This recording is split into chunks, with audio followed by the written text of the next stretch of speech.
En el momento en el que uno de los dos ya no desee concederle el divorcio a su cónyuge, entonces vamos a entrar evidentemente en intentar buscar alguna causal para lograr el divorcio por la vía judicial. Pero si podemos tener un consenso, es mucho más sencillo.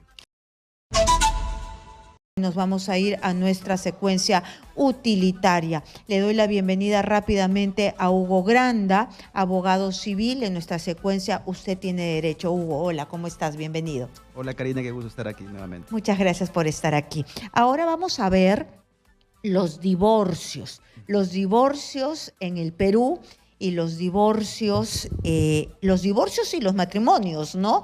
Los dos. Entonces, los consejos legales que tú nos puedes dar para afrontar un divorcio. Empecemos por los divorcios. Los divorcios. Entonces, ¿cuáles son los consejos para divorciarnos de la mejor manera? Bueno, en nuestro país vamos a poder optar por el mecanismo más conveniente siempre que exista un consenso entre las partes. En el momento en el que uno de los dos ya no desee concederle el divorcio a su cónyuge, entonces vamos a entrar evidentemente en intentar buscar alguna causal para lograr el divorcio por la vía judicial. Pero si podemos tener un consenso, es mucho más sencillo. Lo mejor es que las dos partes se pongan de acuerdo. Exactamente. Y que no haya en realidad una pelea judicial. Exactamente. Pero cuando no se pueden poner de acuerdo, han terminado hasta las patas. Ajá. Entonces, comenzamos a buscar las causales. Exacto. ¿Es más rápido divorciarse por causal? No, definitivamente no. Nuestro Código Civil, en el artículo 333, ha establecido 13 causales para poder divorciarse, previendo diferentes contextos que pudieran generar pues la separación o la ruptura de este matrimonio. Pero en definitiva es más largo, es mucho más lento. A ver, ¿cuáles son esas 13 causales para que la gente que está en este momento pensando en un divorcio y que la está pasando mal porque en realidad ya no soporta a su pareja, no se pueden ni ver porque no han llegado a una conciliación, no se van a separar por las buenas, sino que todo lo ven a la mala? Entonces, ¿cuáles son esas 13 causales? Bueno, sería cuestión de revisar el Código Civil, pero entre ellas cito las más comunes, ¿no? Por ejemplo, el adulterio. En el contexto que tú señalas, ¿no? De que no se llevan, podríamos hablar de la imposibilidad de hacer vida en común, ¿no? Podemos encontrar también causales como, por ejemplo, atentar contra la vida del cónyuge. Podemos encontrar causales como la separación de hecho, la separación de cuerpos, y quizás sobre estos puntos sí podemos profundizar porque existe una confusión en la sociedad en la que el matrimonio deja de funcionar, de pronto la pareja, cada quien sigue su rumbo y no disuelven el vínculo matrimonial. Entonces, en el contexto del desarrollo de sus vidas, pueden conocer nuevas parejas, pueden inclusive procrear hijos con estas personas y estarían incurriendo en causales de infidelidad porque no se han roto. En adulterio. En adulterio, porque no se han todavía disuelto el vínculo matrimonial y a pesar de haberse separado, existe la obligación de fidelidad. A pesar de que están viviendo cada quien por su lado, existe la obligación de la asistencia mutua y existe la obligación de la cohabitación. A ver, entonces, el adulterio es, para hacérsela más fácil a todos, la sacada de vuelta. La violencia física o psicológica, que el juez apreciará según las circunstancias, ¿la tiene que determinar un juez? Mira, con referencia a la violencia física o psicológica, se entiende mucho de que ya la puedo acreditar simplemente con haber puesto la denuncia, y no es así. Necesitamos, como tú bien lo has señalado, que esta denuncia trascienda a la vía penal, ¿no? Entonces, allí sí tendríamos una causal válida conforme a la que tú has señalado. Y hago una acotación, porque tú hablabas del famoso adulterio como la sacada de vuelta, y es que no podemos invocar causal de adulterio solamente por esa acción. Ah, no. No. Ah, no, tiene que ser más profunda la cosa. Tenemos que, hay que tener claro también que en el caso de los divorcios por causal, necesitamos acreditar fehacientemente esa causal. Y en el caso del adulterio, la prueba irrefutable es la partida de nacimiento de un niño, de un menor. ¿A qué? O sea, encima la tiene que embarazar. Tiene que darse el embarazo y tiene que haber un reconocimiento por parte del cónyuge. Ah, y encima tiene que reconocer al niño. Exactamente, Pero, para poder acreditarlo. ¿y si solamente está saliendo Claro. y yo tomé fotos o él me tomó fotos Claro. y está en arrumacos y besos y eso, ¿no sirve? No califica, no se tipifica como esa causal. Entraríamos a buscar otra causal que podría ser tranquilamente la de conducta deshonrosa, pero no adulterio. Allá. Ojo, señor, señora. Entonces, señor, si no ve a su esposa embarazada del otro, no es adulterio. Y el niño tiene que haber nacido y tiene que haber el reconocimiento por parte del cónyuge. Porque si no lo reconoce el otro, es hijo de su esposo. Bueno, sí. Dentro del matrimonio. Sí. Exacto. Muy bien. Entonces ya sabe qué es el adulterio. Ahora, la violencia física o psicológica no es con la mera denuncia, no, sino que tiene que ir al juez. Al juez, es muy bien. El atentado contra la vida del cónyuge. Entonces, ¿eso?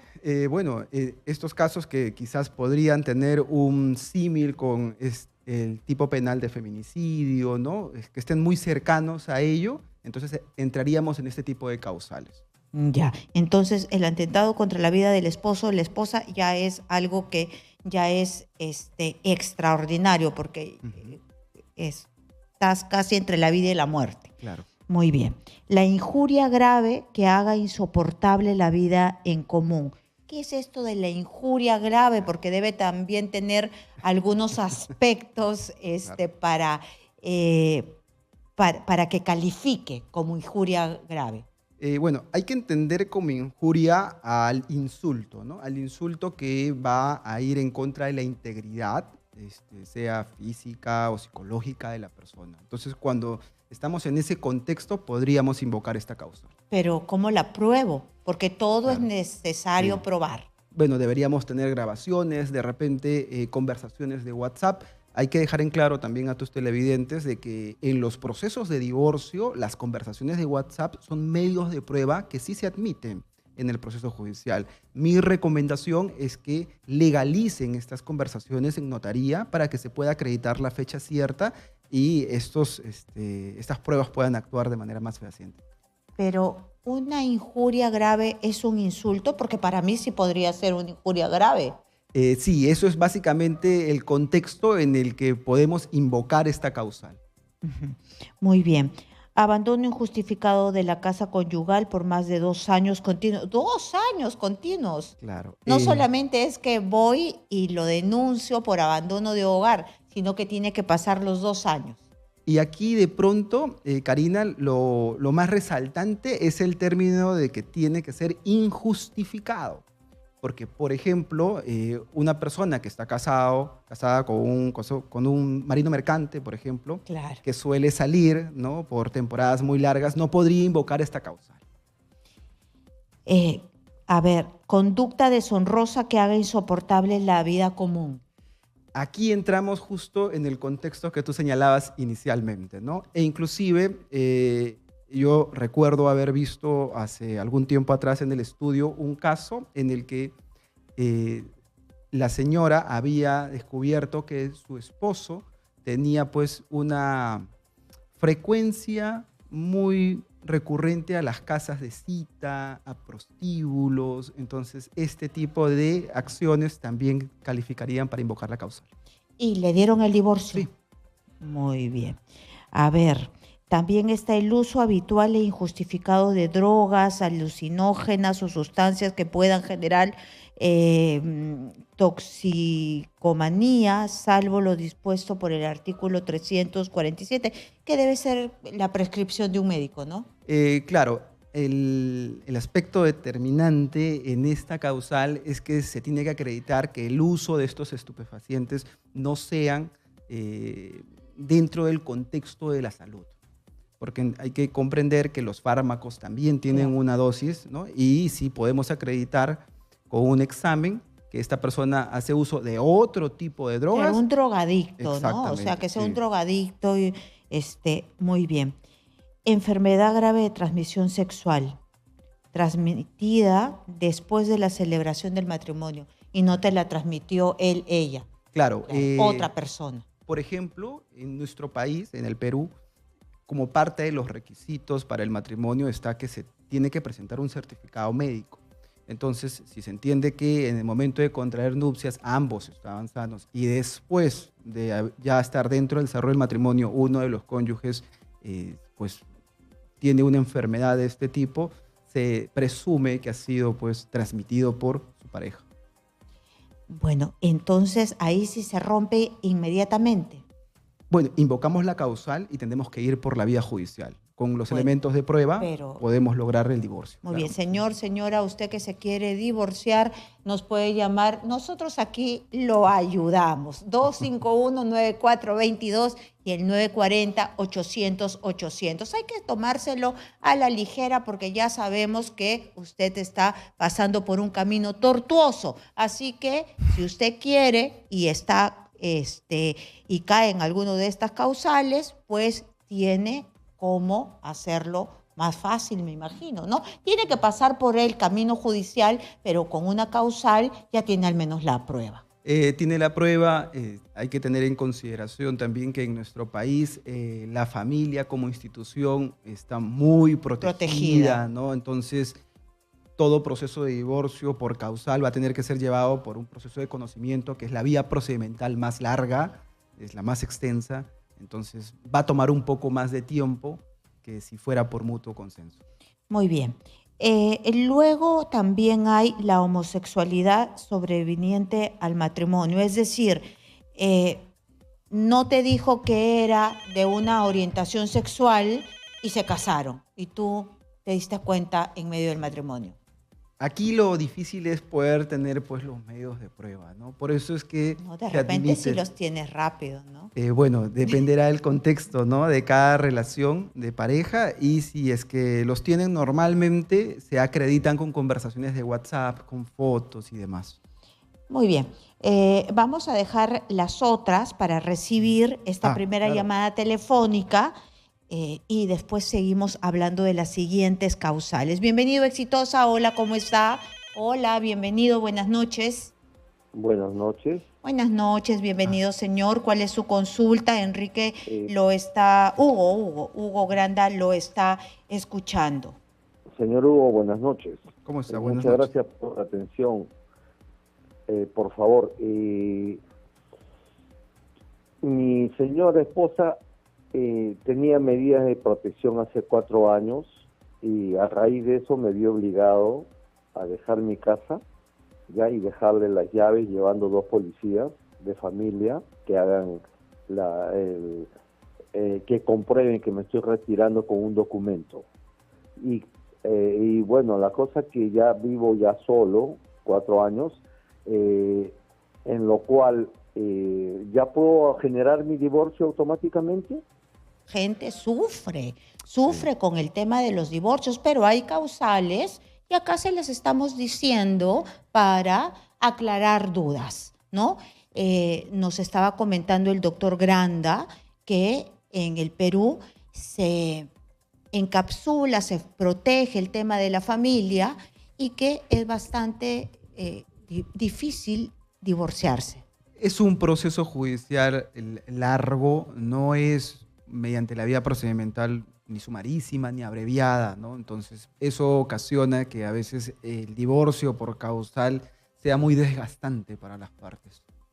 Nos quedamos en una pregunta pendiente. Claro.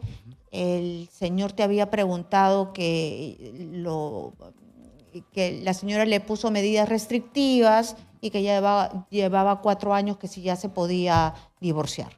Claro, en este contexto, bueno, las medidas restrictivas son temporales, entonces, habiéndose ya transcurrido 4 años, estaríamos dentro de la causal de separación de hecho. Entiendo, inclusive, habiendo hijos menores, podrían iniciar con esta causal que debería seguir a una separación de cuerpo y después a la disolución del matrimonio. No es que directamente nos divorciamos, no. Primero pasamos a una separación de cuerpo y después al Pero ellos divorcio. ya están separados de cuerpo. No, hay que comprender de pronto que son conceptos distintos, aunque se perciban como similares, ¿no? La separación de hecho es básicamente por un asunto de voluntades y la separación de cuerpo tiene que ser por la vía judicial o notarial, ¿correcto? Y se va a inscribir en el registro de personas de SUNAR. Ahora, la separación de cuerpo da lugar a la suspensión del deber de cohabitación. O sea, ya no tengo la necesidad legal de vivir con mi cónyuge. Sin embargo, todavía permanecen los deberes de fidelidad y de asistencia mutua. Hay una pregunta por el WhatsApp, hay varias, pero te leo una. Claro. Yo vivo en Argentina, me separé, al año me vine a Perú y me agarró el COVID. O sea, yo vivía en Argentina, me separé, al año me vine a Perú y me agarró el COVID. Por la situación de Argentina me quedé a trabajar en Perú. Ahora mi ex me dice que hice abandono de hogar. ¿Es así? ¿Es cierto? Bueno, esta causal o esta condición que intentan argumentar podría ser discutido porque, por lo que entiendo, esta persona salió para buscar una mejoría para el matrimonio, ¿no? Para la relación. Entonces, es similar al ejemplo del marino mercante. No podemos acreditar un abandono injustificado cuando la condición de la señora es buscar de repente una mejora al patrimonio familiar. Pero empieza este WhatsApp, yo vivo en Argentina, me separé. Me da la impresión que primero se separó y después vino al Perú, me agarró el COVID. Bien complejo, ¿no? Sí. Hay que saber el caso uno por uno, ¿no? Sí, porque como justo hablábamos hace instantes, muchas personas consideran que el hecho simplemente de distanciarse físicamente ya podría empezar a dar lugar a un divorcio, ¿no? O a que cada uno pueda hacer su vida como si fueran solteros, y no es así. De acuerdo. Bienvenido, Exitosa. Hola, buenas noches. ¿Con quién hablamos? Muy buenas noches, señorita. Hola. Por favor, quisiera hacerle una consulta. Por ejemplo, de mí, el esposo que he tenido, así tengo que decir, porque él se ha casado a los 4 años que yo he estado separado con él. Pero ahora recién será 6 años que me ha firmado el divorcio, pero la resolución hasta hoy día no me llega porque tenía que pagar una reparación civil. En este caso, ¿qué hago? En ese caso, ¿qué hace? Es decir, él se casó antes de estar divorciado. Bueno, entre los requisitos para que un matrimonio sea válido es que no haya contraído nupcias con otra persona, ¿no? Entonces ahí hablaríamos ya de un contexto de validez de ese matrimonio en sí. Es decir, su matrimonio es inválido, porque esto tiene un nombre, ¿no? Es bigamia. Exacto. Bigamia básicamente hay un impedimento dentro de los requisitos esenciales para contraer nupcias, y dentro de esos requisitos está que no esté casado, ¿no? En el momento en el que está casado y de repente en alguna provincia contrae matrimonio con otra persona estando casado, porque hay personas que no actualizan su DNI y todavía siguen apareciendo como solteros y así se presentan frente a la sociedad, pues este segundo matrimonio es nulo. Entonces, su segundo matrimonio, señora, es nulo. Y había una reparación civil. ¿Por qué la reparación civil tiene que ver con el matrimonio o es otra cosa? Habría que revisar allí ya el expediente judicial para ver cuáles han sido los argumentos. Sí existen reparaciones civiles, existen indemnizaciones en los divorcios. Cuando hablamos, por ejemplo, de los famosos divorcios del tipo sanción, ¿no? Donde existe un culpable y una víctima, ¿no? Normalmente el culpable es aquel que va a infringir cualquiera de los 3 deberes del matrimonio: fidelidad, cohabitación y asistencia mutua. Y ella, para cobrarle, porque no le ha pagado. Bueno, habría que revisar en ese caso el expediente judicial para ver cuáles han sido los fundamentos que han dado lugar a la reparación, a la indemnización. Pero ya queda claro que el segundo matrimonio es nulo. Bienvenido, Exitosa. Buenas noches. Hola, bienvenida, Exitosa. Hola, ¿cómo está? El doctor Granda la escucha. ¿Sí? ¿Aló? Bajen el volumen de su televisor, por favor. Mire, en mi caso, hace 24 años, ¿sí me escuchan, verdad? Sí, por supuesto. Ok, hace 24 años yo me casé civil y prácticamente son 23 años que estamos separados. Nunca ha cumplido con la asistencia económica que le corresponde como padre y el divorcio tampoco me lo quiere dar hasta ahora. Él tiene otra familia, yo tengo otra familia, sin embargo me pone excusas de que no más me quiere dar el divorcio porque simplemente necesita arreglar el tema de los alimentos porque estamos en proceso judicial por este tema. Ya seguramente en esos meses sale la agencia, pero me chantajea, pues, ¿no? De que no me quiere dar el divorcio. En este caso, ¿qué puedo hacer, doctor? Yo tengo ya otro compromiso, me puedo casar, religioso, se considera bigamia. ¿Cómo puedo hacer en este caso? Gracias por la respuesta. Doctor. Bueno, el contexto es muy similar a lo que sucede en la mayoría de personas, ¿no? Mientras que no esté disuelto el vínculo matrimonial, no pueden o no deben también, están impedidos por ley para poder contraer nupcias con nuevas parejas. Si es que por el contexto de la separación a lo largo de los años, ustedes se han abierto a una nueva relación sentimental, pues estarían incurriendo en una causal de conducta deshonrosa, al margen del tiempo que también daría lugar para una causal de separación de hecho. O inclusive, si es que con esta nueva pareja, ustedes, cualquiera de los dos, ¿no? Porque se entiende que están separados ambos, tuvieran hijos, pues estarían en una causal de adulterio, porque los deberes del matrimonio se van a mantener y se van a sostener en el tiempo hasta que se divorcie, formalmente. Entonces, ella, que es la que se quiere divorciar de él, lo podría denunciar de adulterio porque él tiene otros hijos. Por supuesto. Y si los hijos están reconocidos, entonces tenemos el medio de prueba fehaciente para acreditar recién la causal de adulterio. Claro que sí. Muy bien. Entonces, creo que eso es todo hasta ahora, ¿no? Porque para la próxima semana veremos el matrimonio que no nos quedó tiempo. Claro, claro que sí. Muy bien, muchísimas gracias, doctor Granda. Hemos estado con Hugo Granda, abogado civil. Se nos quedaron algunas preguntitas, pero ya no hay más tiempo. Muchísimas gracias.